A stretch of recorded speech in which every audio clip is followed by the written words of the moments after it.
Hey everyone, my name is Madison Daisley. I'm a huge sports fan, especially football, both college and professional.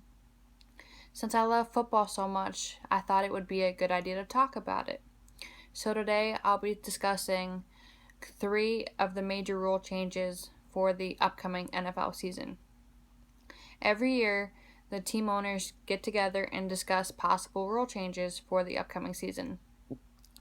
These changes can range from shortening overtime to not allowing players to jump over each other and changing the location of a future Super Bowl.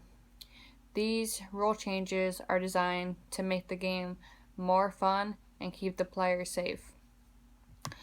The first rule change has to do with injured reserve, or IR as it's commonly referred to. It's a designation used by several professional sports leagues that frees up roster space and allows teams to bring in another player while the injured one is away recovering.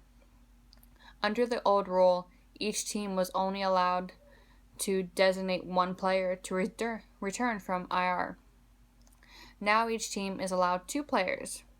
This allows the teams a little flexibility if two key players were to get hurt while playing but could come back in about 2 months to finish the season. For example, in 2015, then Cowboys quarterback Tony Romo got hit really hard during a game and broke his collarbone for the first of 2 times that season. He was placed on IR and designated to return when he was able to. This move allowed the Cowboys to bring in another player to fill that 53rd man spot. It also allowed Romo the chance to come back before the season ended, although he didn't end up finishing the season because he broke his collarbone again.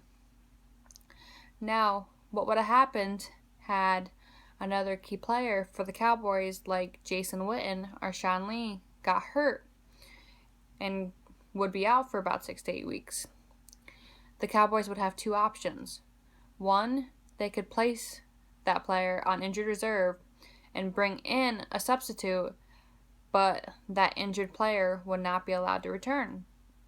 And the second one is they could not put the player on IR, but they would essentially be down a man because that injured player would technically still be active. The second change has to do with roster cuts. Every team during the regular season has 50 men on the roster at any given time. That's quite a difference from the 90 players each team has during the preseason. Traditionally, teams were supposed to cut 15 players before the fourth and final preseason game, and then an additional 22 players between that last preseason game and the first regular season game. Those 15 players that would normally be cut before the final preseason game now have an extra chance because that 15-man cut has been eliminated. This means 480 guys get an extra chance to show they deserve to be on the team. This also means, however, that almost 1,200 people are going to be cut between that final preseason game and that first regular season game, which is a lot of people. Some of them will sign with their team's practice squad, but most will look for other opportunities with other teams, and some will go look for normal jobs. Finally, the most talked about rule change this season has to do with celebrations. Over the last few years, Commissioner Roger Goodell has been very strict on how players can and cannot celebrate during the game. Goodell decided it was time to relax the rule after consulting players and other personnel. This has made the fans and players very happy. Fans and players alike were both upset about most celebrations drawing penalty flags.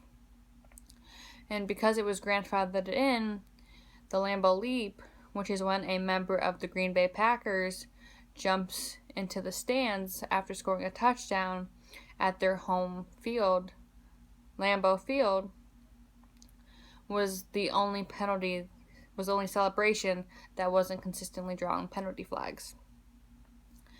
Fans erupt into cheers and laughter when players celebrate, especially when it's a player like wide receiver Antonio Brown of the Pittsburgh Steelers.